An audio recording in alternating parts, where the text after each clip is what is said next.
So, from military point of view, the operation was, I would say, very well conducted. If you were President of Pakistan today, or even if not, would you expect that there will be a reprisal in Pakistan? We saw the Jamaat-ud-Dawa, carry out these protest prayers yesterday. Do you think there's going to be a political fallout? And as someone who is clearly an aspirant for president once again in the future, how are you viewing the political events in the fallout of Osama's killing? Well, it will have a temporary fallout, immediate context, political fallout we are talking of. It will have some political fallout, but not much, and I think it will fizzle out in days. The other issue is about some escalation in terrorism, terrorist acts in Pakistan, possibility again. Yes, we have to guard against that. There is a possibility of Al-Qaeda venting their anger and undertaking. In fact, they have threatened to do that. So, therefore, one has to guard against that. That could happen also. But will the Al-Qaeda exist after Osama? Yes, of course. Obviously, it will. One person, Al-Qaeda, Osama had become a symbol, more of a symbol. We are talking of Al-Qaeda all over. We are talking of Al-Qaeda in Islamic Maghreb, Algeria and Mali. We are talking of Al-Qaeda in Arab Peninsula, in Somalia and Yemen. So, Al-Qaeda so Osama bin Laden is a symbol, and with I am very sure that Al-Qaeda was not under his personal command from everywhere. He was not even communicating as we know. So, therefore, his going really doesn't mean that Al-Qaeda is just gone and vanished into thin air. They still are there. Lastly, I want to come to the Indian angle.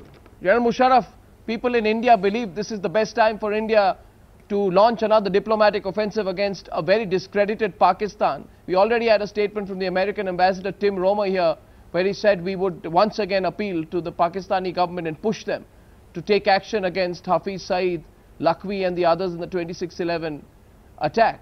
Besides, of course, India has got its own list, especially that of Dawood Ibrahim. After this, you may deny it, but after Pakistan's being exposed, as potentially complicit with Osama bin Laden, can this Pakistani government continue to resist the international pressure to come clean on the whole question of harboring terrorists and supporters of terrorism? Well, they must come clean on this issue. Obviously, they must prove that it's not government or army or ISI involved in harboring terrorists.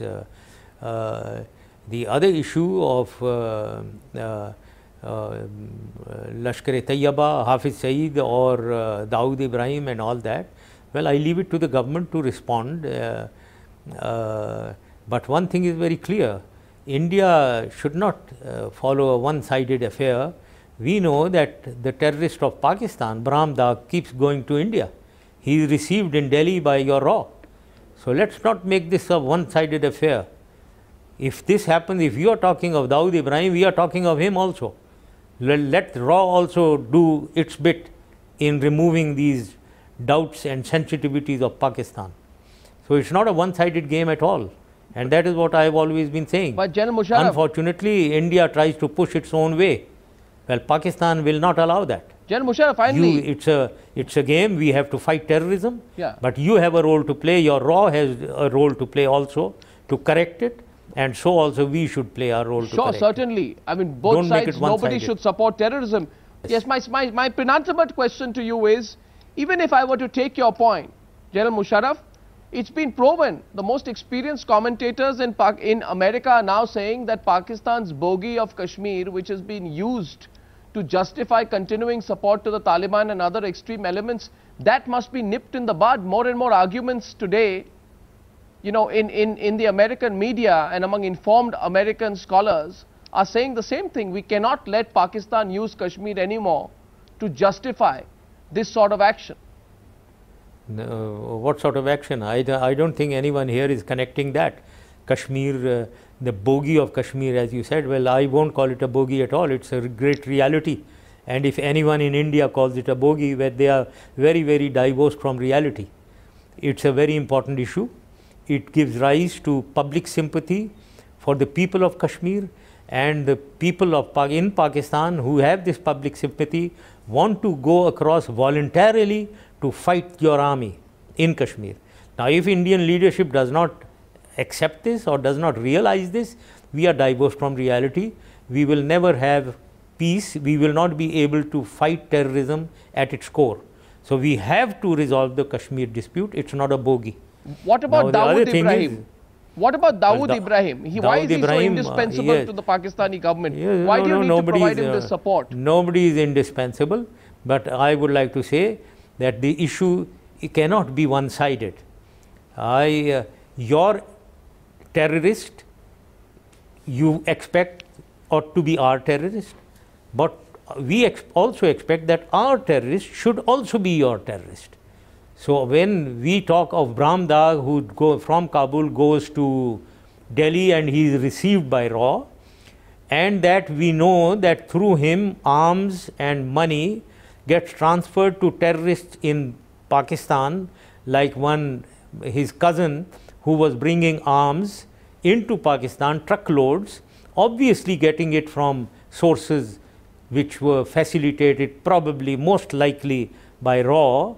So, therefore, our terrorists also have to be your terrorists. So it has to be two-sided, it cannot be one-sided. So you would be in support you expect us to do something, we expect you to do something. So you would in the interim say that Pakistan should continue harboring Dawood Ibrahim and his 8,000 crore rupee drug. I've given you the answer, and I will. Would you like me to? Are you saying that you will continue to support Brahm Dag and keep giving him weapons to take into Balochistan? Are you saying that? You give me the answer first, and then I'll give you the answer on Dawood Ibrahim. I don't think we'll come to an easy conclusion on that one. Yes, we won't. Yes. We won't, because these are tricky issues. Yes. It is not one-sided. The problem is that India keeps blaming Pakistan. And while we are telling you that we are being stabbed in the back in Balochistan through these terrorists, you don't accept it. So therefore, please understand, we have our own sovereignty to guard. Yes. We have our own interest. We have our own prestige and dignity. If you want to treat us with equal equality, sovereign equality, one ought to go forward towards fighting terrorism at its core. General Musharraf, trust me, I don't want to make this adversarial. Certainly that is not the idea. But I just do want to ask you, sir. You are also a politician. You are a general. You are a politician. You are a person steeped in the reality of what is happening in Pakistan. Tell me, sir, you know, every time Pakistan saying we are the victims of terrorism, we are the victims of terrorism. Now, if I'm sure, you know, you travel globally, you're seeing that globally people are really questioning that argument like never before. Have you seen before, you know, before this, so much cynicism about Pakistan's argument that it's a victim of terrorism? Well, unfortunately, yes, indeed, you would like to tell the world that we are not, we are the perpetrators, and many others call us the perpetrators, but we ought to talk what is the reality. We certainly are the victims of terrorism. But however, that doesn't mean that we don't want to fight terrorism, that we are on the side of terrorism. We are the victims of terrorism. We are the victims of what has been happening since 1979. 79 to 89, religious militancy was introduced by the West against Soviet Union, and Pakistan was a part of it. We brought Mujahideen here, 25,000. We armed Taliban for 10 years. And then after 1989 till 2001, what was happening? Again, religious militancy. And then what happened in Kashmir? I'll come back to Kashmir. Independent struggle started. And again, these, what is Hizbul Mujahideen? Hizbul Mujahideen are people from your part of Kashmir. They came and they want to fight you.